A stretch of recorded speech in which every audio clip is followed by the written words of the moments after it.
What's up, everybody, and welcome back to the SBL Season 3. We're at the second to last week of the regular season here. And we are taking on our boy, our good friend, Omega, and his team, the Philadelphia Tyranitars. He, like myself, is the only person to have, never changed the team name, so... And I just realized I have my air conditioner on, and its fan sounds really bad, so if you guys hear that in the background, I sincerely apologize. Okay, Omega's record going into this game. He's a couple matches behind, but he's 5-3 at the moment of this game, so... And if you do recall, back in SBL Season 1, Omega became the first person to ever defeat me in Draft League format. But since then, I have gotten my revenge a little bit. Well, actually, a lot of it. Since then, we've battled in a couple of different leagues. One being the NGBA and the other being the UDL, and I've 5-0'd him and 6-0'd him those two times, so if anything, he's looking for revenge in this one. But as you can see in front of us here, he's got a pretty threatening team, so let's just get straight on into what it is. He's got his Blastoise here, and if y'all know Omega, y'all already know, this is his Mega. Mega Blastoise is his boy. And yeah, we know what this thing does. It's got the Mega Launcher ability, it's gonna hit stuff hard with its stab attacks. When I say stab attacks, I mean stuff like Water Pulse, Skull, Surf, Hydro Pump. And then the boost that treats stuff like Aura Sphere and Dark Pulse and all that, which like their stab moves because of the Mega Launcher. Yeah, that's Blastoise.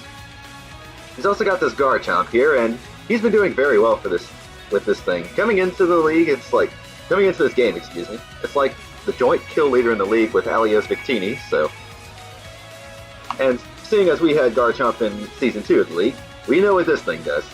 It hits hard from the physical side, and you can even run a meme special set. And yeah, that's Garchomp for you. Alright, he's got a Diancie there, which hits a stupid special wall, super annoying. I don't think I need to say much about that thing. He's got the Ribombee here, which got a huge boost in this meta because of Ultra Sun and Ultra Moon giving it stuff like Sticky Webs and Defog. So that's something else I have to keep in mind, along with the ability of it to Quiver Dance, or as I call it, the move. Because it's just that good of a setup move. Alright, and he's got his other fairy there, the Whimsicott, which we all know what this thing does. It's Prankster, it's annoying, it's got stuff like Stun Spore, Leech Seed, I think it gets Prankster Taunt, it can run Sub Seed, or you get, and it has decent-ish offenses, it can run stuff like a Pixie Plate Moonblast, or Life Orb even. Yeah. And then last but certainly not least, he's got that Magmortar there, which can run a variety of different sets. He could run Belly Drum if he really wants to, he could run Assault Vest, he could run whatever else. Oh yeah, I forgot to mention his Z-Captain. So that's this Chompo thing right here. Alright, that's what he did bring and what he didn't bring. Let's get into that. Okay, first thing that I was kind of scared of that he didn't bring was the Necrozma, which is...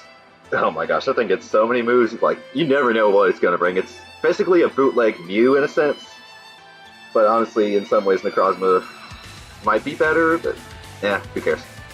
Alright, next thing he didn't bring was the Weavile, which, I mean, I have a Lando T, so I can see why he would have brought it, but then I also have stuff like the Metagross and the Tapu Koko and the Golisopod, which can kind of destroy it, so I see why he didn't bring it.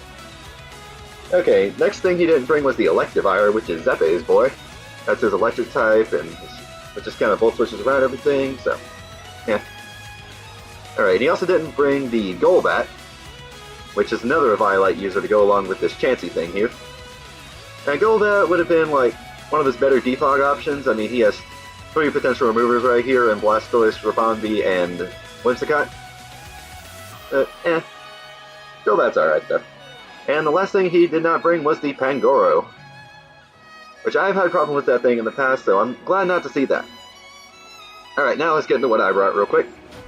I got Metagross here, and I decided to slap a Choice Band on him this week because I felt like taking a more offensive approach, and I was not about to get swept by a Quiver Dance Ribombee. Yeah, that's pretty much the only reason I ran a Choice Band. Kill that and Whimsicott, the double Fairy Core. Alright, Lando T here is a 4-attack set with leftovers for once. Kind of a bulkerish spread, sort of, but not really, to take on the Garchomp. But we'll see how that works out later. Alright, I got Tapu Koko here, 4 attacks with the Shuka Berry like I've been running a little bit. My only electric move on it is Discharge because, I don't know, Parahacks is funny. But it's not so funny. as we'll see in this battle. Alright, Golisopod's here, and he's Assault Vested, and he's got a special nickname for this one. I stepped it up from your boy Guzma to your boy Omeguzma because, I don't know, because that's how Omega used to, like, I don't know, introduce himself when he would come online in the Sprider servers, / back when we used Skype. Like, your boy is here. Which, Omega is our boy, let's be honest here. Anywho, we got Nihilego here, got some fancy glasses on him, and he's got Stealth Rocks, and the plan here was to do kind of the same thing I did last week, and kind of clean up with it, if I can. And we got P2 here, 3 attacks recover, Violite, standard stuff. Okay. Now we get into the actual matchup, looking at it. My plan was to kind of lead with P2 and just kind of get a hit off on whatever he would lead with. And I do indeed lead off with my P2 as he ends up leading with the Garchomp, and I'm like, okay, I have Ice Beam on this thing, this is perfect. And the calcs show that I could have killed it, but the damage I do actually, yeah, that thing is bulky. Well, it also has an Assault Vest, but like, yeah. Which is something I kind of thought might be the case during the battle, and he confirmed it to me later. And then I also get the first turn freeze, which is like super lame. Because like now his Garchomp is forced to switch out. Well, it would have been forced out anyway, because he couldn't kill me with another Earthquake, and I could have killed him with another Ice Beam even if he didn't get frozen. So he switches into his obvious choice here of Diancie, which is, you know, the special sponge of the year. As I just get off another Ice Beam, I don't get a double freeze, and that would have been really lame if he did. And my plan here going into Golisopod was I was hoping to be able to knock off its Eviolite eventually. And with the way I was set up with Leech Life, which I had on the set, I was healing back more than he was dealing to me with Seismic Toss, which I don't remember if he actually had Seismic Toss or not. But yeah. And then the Whimsicott comes in, it reveals to be Focus Sash, and now now's the part where stuff starts to get interesting. He paralyzes me, which does come into play later. At least life him for a lot worse. And I try to Aqua Jet him just to finish him off, but I get Parahax there, and he misses a Hurricane, so it's like, okay, this turn never happened. But I think the Hurricane miss was actually worse in this scenario, because that was some chip damage on Golisopod that he missed out on. Like, okay, so I'm sitting here at full health, and now we're basically the same as we were after turn 6, so. But I don't get Parahax this time as he gets off a Leech Seed. And I do get the roll that I want for Aqua Jet, and now the Whimsicott goes down. But I'm Leech Seeded up, so I kind of don't want to stay in as the Garchomp comes in, so I just go into my Lando, which is my primary switch into this thing, as I believe he misses a Rock Slide here. It's like, well, geez, this is a bad battle so far. But yeah, I reveal that I have Hidden Power Ice here, and actually, funny story, his Garchomp also reveals Hidden Power Ice later in the battle. He's like, why are you staying in? Because I'm clicking U-turn on the Mega Blastoise, and I figure I'll just go into P2 here because it's kind of my most expendable member at this point. I don't need it to win the game. And I'm kind of scouting here to see if he has Aura Sphere, and that burn did not matter because he was killing me with Aura Sphere regardless. And he does have the Aura Sphere. And so P2 goes down, and you know what, this is totally okay because that gives me a free Coco. So I'm pretty much free to discharge or whatever. As he goes into Diancie, and I believe I do not get the Paralyze with Discharge on here. And then I go for U-turn, and that actually does a lot more damage than I expected, because I was kind of expecting a physically defensive Diancie, given that its special defense is so massive, even especially with the Violite. But he actually did not put much into defense at all, which I guess from his perspective, I guess I don't really blame him for that, because like Diancie's defense is so meager anyway, like what's the point? So I believe, okay, I go into the Nihilego here because it's a free Stealth Rock as far as I'm concerned, as he just wishes up and that gets his Garchomp back up to full HP because I'm just going for the Stealth Rock. And obviously I'm not going to keep my Nihilego in on this full HP Mega Garchomp, so I'm just going to go right back into my Lando, as I believe now he reveals HP Ice, which I thought was pretty cool because we both had Hidden Power Ice on our 4x Ground Weak Mons to hit our opposing 4x Ice Weak Mon. Did I say Ground Weak? I meant Ice Weak. So seeing as he kept spamming Hidden Power Ice, I figured now is as good a time as any to get into my Golisopod. And I believe I tried to First Impression here. Okay, I do First Impression. Excuse me. as he shows off the Rock Slide, which does not put me into emergency exit range. And I believe I tried to Aqua Jet here, but I get Parahaxed again, as now he gets me into emergency exit range. And I think I just go right back out into my Lando. No, I go into Coco because I have the Sugar Berry, and just to see how much the one move does. But he goes back into Diancie, which is his special wall, and I show off the Dazzling Gleam here. Actually, looking back on it, if I'd have gone for Nature's Madness there, this U-turn would have killed it, but it's okay. And Golisopod was kind of expendable at this point because he was really low on HP. Now Garchomp's back in, about to get back up to full HP because I get Parahaxed again, and my dang Golisopod can't get a hit off to save his life. So I just get off some chip damage there, and he kills me off with the, what's it called, the Rock Slide. Now I'm not too worried about this because the Diancie's really low on HP anyway, so I don't really need Golisopod to be the one to kill the Diancie.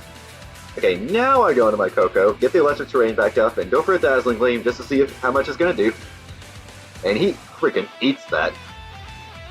And we pop off the Shuka Berry, and that does a lot, and I'm like, okay, let me get out of here real quick. As I believe I just go right back into Lando. As he goes for another Earthquake just to try to kill off my Tapu Koko. It's totally reasonable, he's going for the kill of the thing in front of him. And this was something that surprised me in the battle. Wait for it. I go first here.